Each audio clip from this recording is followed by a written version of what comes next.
Você está ouvindo o podcast Igreja Rumo à COP30, uma produção da Articulação Nacional da Igreja para a COP30 e do Mais Brasil.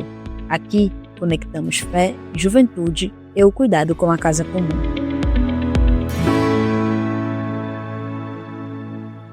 Salve, salve, juventude e todo o povo de Deus que nos escuta. Sejam muito bem-vindas e bem-vindos a mais um episódio do podcast Igreja Rumo à COP30. Estamos juntos nessa caminhada que une fé, juventude e compromisso com a casa comum. Eu sou o Guilherme Freitas, comunicador da Rede Inaciana de Juventude, Mais Brasil, e no episódio de hoje vamos mergulhar em um tema que é urgente: crise climática e racismo ambiental. Uma conversa sobre como as mudanças climáticas atingem de forma desigual populações vulneráveis e como a fé pode nos inspirar na luta por justiça socioambiental. Para essa nossa partilha, nós recebemos hoje aqui duas grandíssimas convidadas que são muito especiais. A primeira delas é a Alessandra Miranda, que é atualmente assessora da Comissão Episcopal para a Ação Sociotransformadora da CNBB, e que também é membro da coordenação da Articulação Igreja Rumo à COP30. E também Mário Santos, que é bióloga, mestre em zoologia, doutora em ecologia e conservação da biodiversidade e atualmente está na Secretaria Nacional da Juventude Franciscana do Brasil e coordena programas do movimento Laudato Si para países de língua portuguesa, acompanhando animadores e comunidades de diversas realidades. Minhas queridas, sejam muito bem-vindas. Queria convidar vocês então para dar um alô aí para quem está nos escutando. Alessandra, por favor. Olá, Guilherme, que alegria, né? Mas, sobretudo, que desafio é esse, a gente poder conversar, bater um papo, fazer aqui um momento importante de diálogo sobre temas tão importantes. Então, a gente também faz uma saudação muito especial a todas as pessoas que estão nos acompanhando e que conosco também compartilham também dos seus saberes a partir dos seus territórios. Um abraço a todos e todas. Olá a todos e a todas, paz e bem. Muito obrigada, Guilherme, pelo convite. É uma alegria estar aqui essa manhã, essa tarde, nesse horário que vocês vão estar assistindo, de conversa com vocês e juntamente aqui com a querida Alessandra. Muito obrigada pelo convite. Muito bem, minhas queridas. Antes de nós entrarmos, de vez na temática, queria pedir então que vocês contassem um pouco da trajetória de vocês. Alessandra, você tem uma caminhada marcada por esse compromisso com a ação sociotransformadora da igreja. Como é que essa pauta da justiça socioambiental, do enfrentamento ao racismo ambiental, como é que isso entrou na sua vida e na sua missão? Então, é interessante, não é, Guilherme, como é que a gente olha para a trajetória da gente e percebe os momentos em que nós somos afetadas ou afetados por determinadas questões sociopolíticas. Até então, a gente só dizia sociopolíticas, agora a gente diz socioambiental. Eu venho de uma trajetória que é da caminhada com as juventudes. O meu processo de formação política e cidadã se deu na Pastoral da Juventude ao longo dos anos. E esse lugar me colocou em outros lugares, inclusive este lugar que agora estou, e foi na dimensão mesmo da ação sociotransformadora que a gente percebeu que não daria mais para falar de sociedade, para falar de política, de economia, de democracia, de soberania, sem identificar ou sem incluir a dimensão dos territórios na perspectiva socioambiental. É essa lógica que vem nos atravessando na dimensão socioambiental, sobretudo sobre as violações dos direitos à natureza, é uma construção também que a gente foi aprendendo na perspectiva da Casa Comum com o Papa Francisco, que é uma virada de chave. Quando a gente começa a compreender desde o início ali, né, da missão do Papa Francisco e da dimensão estruturante que ele falava do planeta, ali foi uma virada de chave para todos e todas nós, de alguma maneira, para a Igreja do Brasil, para a Igreja do mundo, aonde a perspectiva do lugar aonde alguém dominava e alguém obedecia não existia mais, porque tudo estava interligado dentro de um processo de uma casa comum e de uma família universal. Então, essa dimensão, ela nos atravessa e me atravessou de maneira muito forte na minha trajetória para esse tema que nós estamos conversando agora.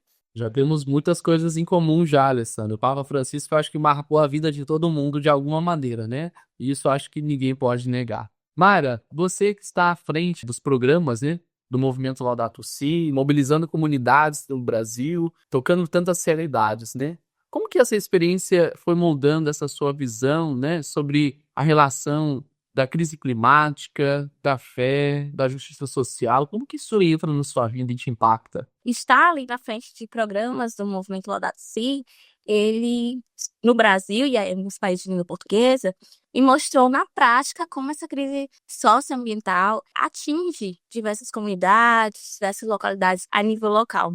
Além disso, eu percebi que a fé é o principal motor de esperança e de ação. Então, quando a gente abre cursos de animadores, atividades com capítulos e círculos do movimento Laudato Si a nível local, eu percebo que é isso. A fé, a esperança vem sendo o motor, condutor para que as pessoas se ajudem, se mobilizem para proteger a casa comum. Então, isso vem e me transforma muito, vem me moldando a todo tempo, né? A gente fala de mudanças do que a gente vê, do que a gente espera para o futuro. Então, vem me moldando, me transformando sempre nessa visão muito clara de que a crise climática, a crise socioambiental é inseparável da justiça social, já que os mais pobres são os mais atingidos, né? E que essa experiência ainda amplia a minha compreensão de que fé, cuidado com a criação, defesa da dignidade humana, elas caminham juntos. Eu acredito que essa é toda o que eu sinto enquanto eu trabalho diretamente com as bases, o que eu sinto quando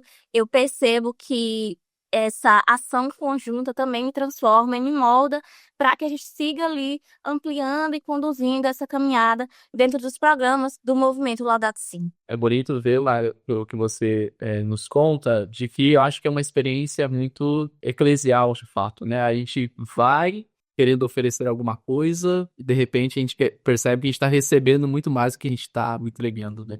Agora, para a gente mergulhar, né, mais especificamente no nosso tema central, né? Falando da crise climática, falando de racismo ambiental, como é que eles estão interligados, queria, Alessandra, que você talvez nos explicasse, nos ajudasse a entender um pouco quando a gente fala dessa questão de um racismo ambiental. O que é esse racismo ambiental, principalmente quando a gente olha para a realidade do Brasil, nessa diversidade de Brasis que nós temos, né? Nessa pluralidade de Brasis que nós temos. O que é esse racismo ambiental? O tema ele é importante na perspectiva também para nos ajudar a focar em questões macro, né? Então, a gente fala muito, né, sobre racismo estrutural, sobre racismo institucional, sobre o racismo religioso, sobre o racismo ambiental. E outras formas de viver o racismo, seja na perspectiva da experiência concreta de como isso acontece na vida das populações e dos territórios, seja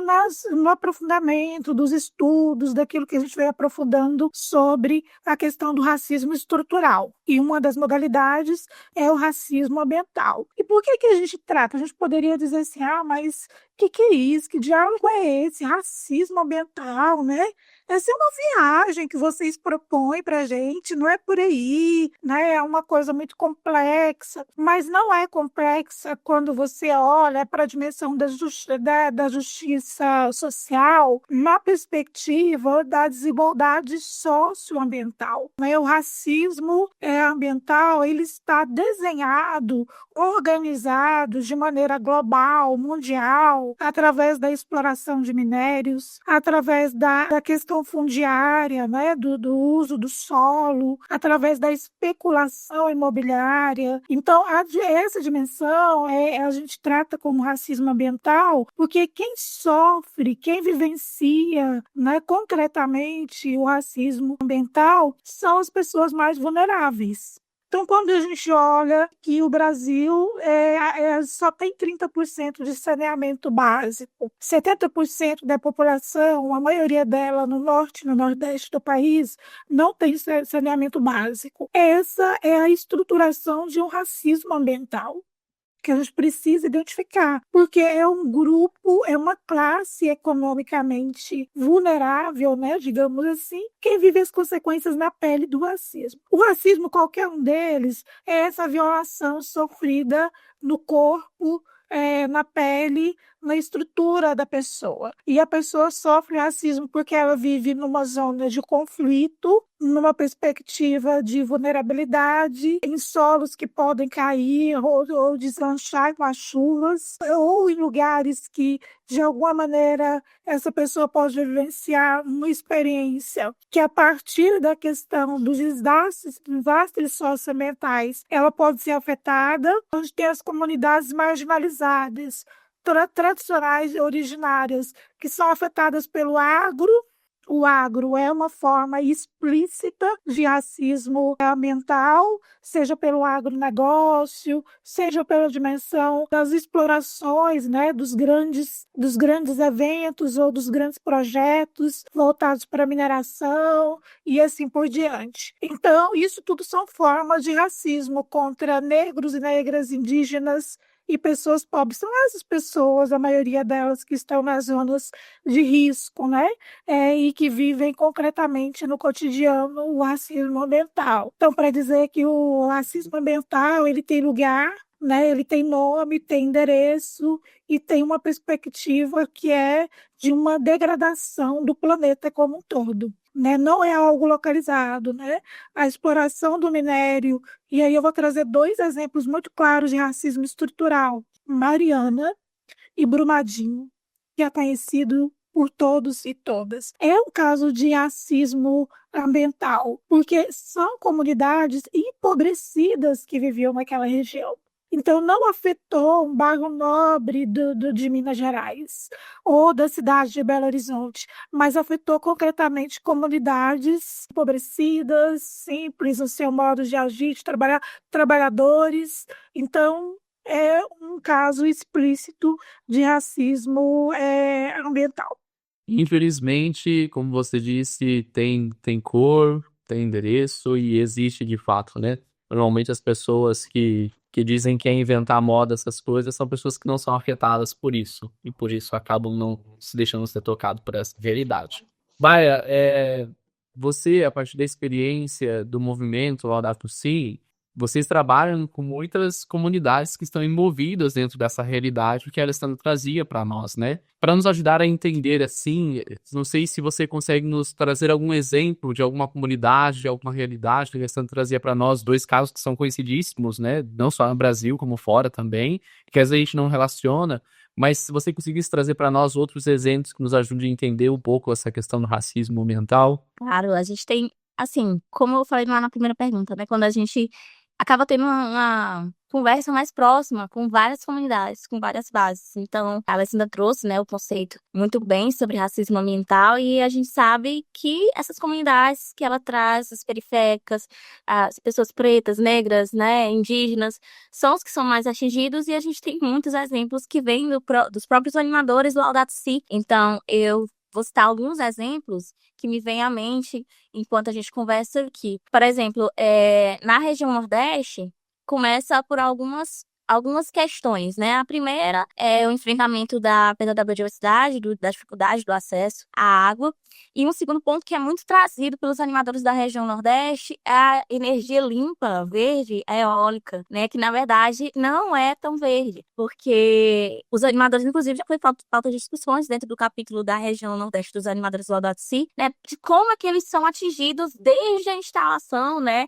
Pela obtenção da compra, muitas vezes compras que são injustas, a arrendação da terra dos próprios animadores, das próprias pessoas que moram ali, até a preparação que tem o desmatamento, a terraplanagem, a destruição, a compactação do solo, destruição, a abertura para acesso de material para subir em alguns ambientes. Isso destrói territórios, isso destrói, desestrutura modos de vida, de subsistência, né, de atividades produtivas ali na região. Tem a poluição, além disso, tem poluição sonora, visual e atinge também a biodiversidade, muitas aves, enfim, desestrutura também a nível de animal. Mas esse impacto social quem são atingidos são os mais pobres, né? São os nordestinos que estão ali na região e que precisam da região para sua agricultura familiar, inclusive também a colocação de campos de energia solar que acabam colocando agrotóxicos, enfim, para que as plantas daninhas não subam, acaba atingindo também as comunidades vizinhas. É um exemplo que vem dos animadores do Laudato Si, né? Outro exemplo de racismo ambiental está ali nas chuvas e enchentes, né? Teve uma situação que um animador, a gente tem os momentos ao vivo, mas a gente sempre deixa bem acessível para as pessoas assistirem depois, gravações, enfim. Mas muitos animadores querem estar ao vivo, né?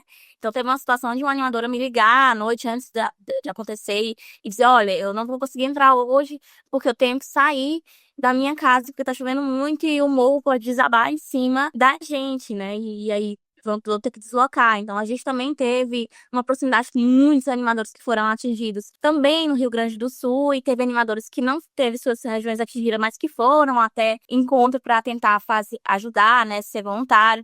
Então, outros exemplos de pessoas que foram atingidas ali. Outro exemplo que me vem à mente, que também é algo que é muito recorrente nas comunidades de animadores lá da SIC, que nos trazem, são as queimadas e desmatamentos nas regiões amazônicas, né, no norte, em que os últimos foram em grande base, a gente viu estudos que foram criminosos, né, para afastar os indígenas e tudo mais, em que eles são os primeiros atingidos no sentido de saúde, no sentido de território.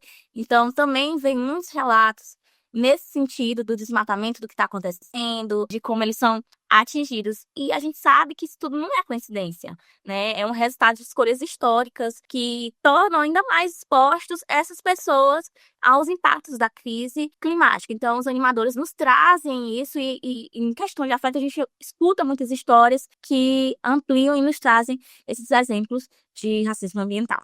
Os exemplos que vocês trazem para demonstrar, em outros episódios nós comentamos aqui de que a gente utiliza o palco da COP30 para fazer ecoar tantas ações que a igreja já realiza, né? Nós não estamos tratando dessas temáticas porque a COP30 vai acontecer neste ano aqui no Brasil, né? Porque isso já é um movimento que acontece há tanto tempo, em tantos lugares, e são presenças da igreja através dessas pessoas, através de você e através de tantos grupos que se mobilizam para fazer também o rosto de Deus estar presente nesses lugares, para acompanhar, estar junto com essas pessoas que passam por situações que são desumanas, eu diria, né? Dentro desse contexto, dentro dessa perspectiva, tocando tantas realidades, Alessandra, queria que o nosso tempo já vai se esgotando aqui, né? Que você deixasse uma mensagem, né, para essas comunidades de fé, não só que vivenciam essas coisas, mas para tantas pessoas que nos escutam, que têm esse desejo de alguma maneira se engajar, né? Como ajudar, o que fazer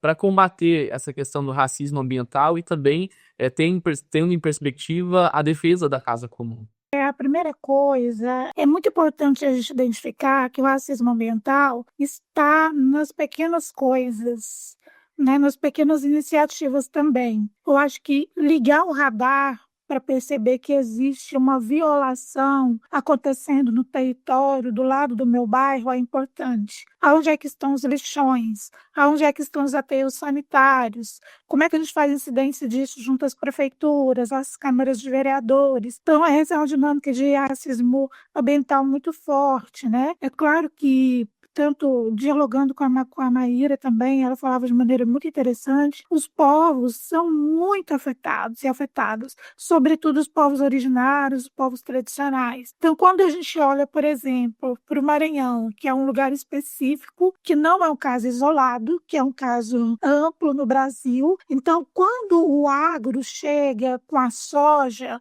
contamina os rios para que as comunidades possam ir embora, passam os correntões para tirar as árvores nativas do território, e as comunidades, dentro da sua tradição, dentro do seu modo de viver, da sua organização comunitária, trazendo aqui, por exemplo, os quilombolas, eles são exterminados na perspectiva da sua vivência e da sua estrutura de vida. Né? Então, tem um racismo muito forte. É claro que o racismo estrutural ele vai lidar numa dinâmica onde tem menos valor os pretos, as pretas e as pessoas indígenas, as comunidades LGBT.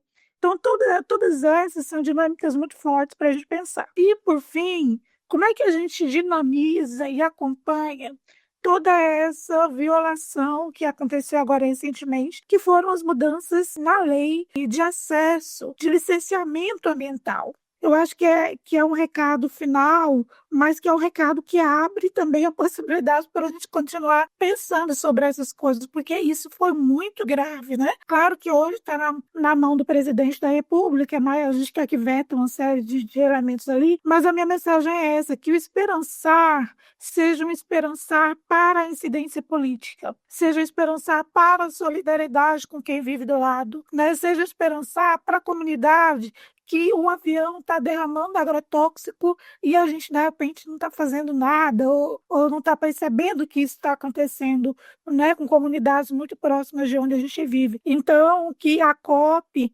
seja esse processo, né? É um antes, como você bem dizia, né, Guilherme? A COP ela não está em si isolada, mas ela está no processo também de conversão ecológica, que eu acho que é isso tudo que a gente está fazendo aqui. De um antes, um durante e de um depois que vai seguir para esperançar, enfim, para o enfrentamento que for necessário, mas também para as criatividades que forem possíveis para a gente continuar enfrentando o racismo ambiental e qualquer tipo de racismo. Tem muita coisa a ser feita, né, Alessandra? Muita coisa a ser feita. E se todo mundo contribuir um pouquinho, a gente consegue ir mais longe, né? Maia, o que você diria para juventudes, né, que tem esse desejo e às vezes não sabe muito bem como unir fé, essa mobilização social, cuidado com a criação?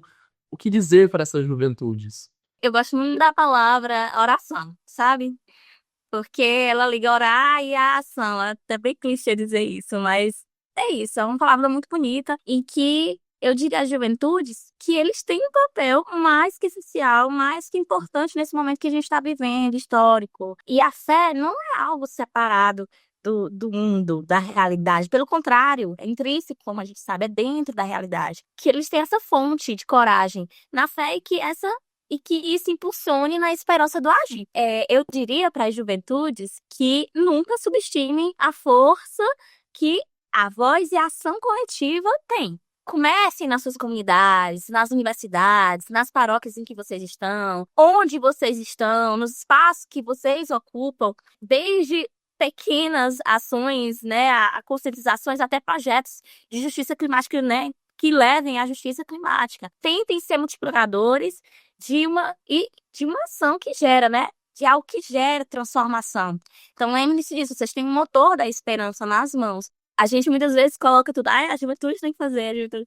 Mas muitas vezes a juventude está sofrendo ali o racismo climático, está ali onde, nas periferias, são a maioria negra, jovens mulheres que estão sofrendo racismo de fato no caminho, sentindo de fato o que está acontecendo. É isso, eles têm que ecoar, fazer ecoar essa voz e também serem vistos por aqueles que estão à frente, à base, que estão construindo políticas públicas. Então, tem que ser visto também a juventude. Então, meu recado é para a juventude e para aqueles que também cuidam da juventude. Então, que a gente possa ser junto essa fé e esse motor que gera transformação na sociedade contra esse racismo climático e aos outros tipos de racismo também, como a Alessandra bem pontuou no final. Então, obrigada, Guilherme. Minhas queridas, eu só tenho que agradecer, né, o testemunho de vocês, essa aula, essa partilha que vocês trazem para nós, né, tão bonita e também tão sofrida. Infelizmente, de ver que tantas realidades tristes atingem o nosso país, o nosso povo, né, o nosso mundo, a nossa casa comum. Mas eu digo bonito de ver tantas pessoas que se engajam, que se comprometem também nessa luta, né? E de fato é uma luta, né? De assumir essa empreitada de querer combater essas coisas que mais provocam morte do que vida. E se você que nos ouviu até aqui sentiu o seu coração provocado por esse chamado, siga o podcast Igreja Rumo à COP30 no Spotify, no YouTube também do Magis Brasil. Compartilhe esse episódio com a sua comunidade, com o seu grupo de jovens, com a sua pastoral. E, como a Alessandra bem nos provocava, isso aqui é só uma provocação. Isso aqui é para a gente se sentir incomodado e querer fazer mais alguma coisa. Por isso, então, também deixo para vocês agora, minhas queridas, o espaço aberto para vocês agradecerem, se despedirem e indicarem também onde as pessoas podem encontrar vocês nas redes sociais, que páginas podem seguir para aprofundar um pouco mais sobre essa temática. Por favor, fiquem à vontade agora para se despedirem e apresentarem as suas redes. Então, que bom que a gente pôde mesmo nessa dimensão, vivenciar juntos esse momento de aprendizado e de troca de saberes, né? Isso é muito importante. Vocês podem nos acompanhar através das redes sociais da CEPAST. Então, CEPAST, CEPAST, e CNBB. Ali vocês encontram muitos conteúdos, inclusive materiais que temos organizado na dimensão audiovisual também, né, na perspectiva de também trazer algumas informações, mas também formação nos temas que trabalhamos aqui, né, sobre vários assuntos que trabalhamos aqui, na perspectiva sociotransformadora. Então, ali nas redes sociais, vocês acessam e encontram, assim como no site também, que também CEPAST, CNBB, já vai aparecer também o nosso site para que nos ajudem a ampliar essa divulgação, né, desse lugar, né, de poder da internet e da comunicação que nós também precisamos ocupar, que também pertence a nós, para que a gente possa seguir disseminando conteúdo interessante por aí. Muito obrigada, Guilherme, Maíra, muito obrigada mesmo pela companhia nesse momento. E a gente fica no desejo de querer conversar mais, viu? Tem outros momentos de bate-papo. Um grande abraço para vocês todos que estão nos acompanhando.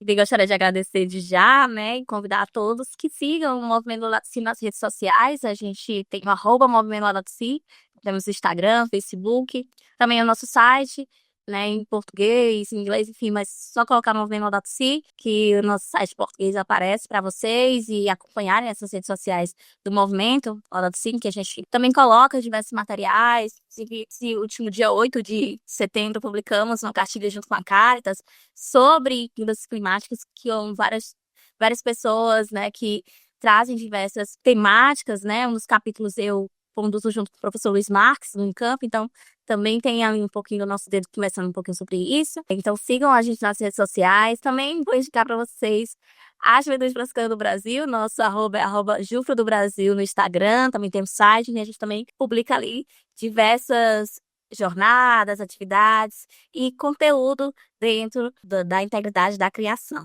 né? Então convido vocês a seguirem também a Juventude Franciscana do Brasil. E aí gostaria de agradecer pelo convite, né? Foi maravilhoso estar aqui conversando com vocês, com a Alessandra, né, com o Guilherme. Foi muito prazeroso essa conversa e é aquela história, a gente se transforma também na conversa do outro. Então aqui a gente foi se transformando também juntos e se moldando aí nessa nossa caminhada de tentar guiar e estar juntos sendo guiada com os animadores do Laudato Si, movimento em língua portuguesa. Então, muito obrigada mais uma vez pelo convite. Agradeço demais por ter essa oportunidade de conversar com vocês dois. Muito obrigada. Meus queridos, muito obrigado. Muito obrigado também a você que nos acompanhou até aqui. Já descobrimos como encontrá-las aí nas redes sociais, aprofundar as temáticas. Queria convidar também que vocês sigam as outras instituições e grupos que fazem essa articulação acontecer. Além do Magis Brasil, da CNBB Nacional, o Movimento Laudato Si, já citado aí pela Mara, também a Caritas Brasileira, a CEBB Nacional e a Repam Brasil. Muito obrigado, um grande abraço e nós nos vemos no próximo episódio. Até lá! Igreja Rumo à COP30. Juventude, fé e ecologia integral em movimento.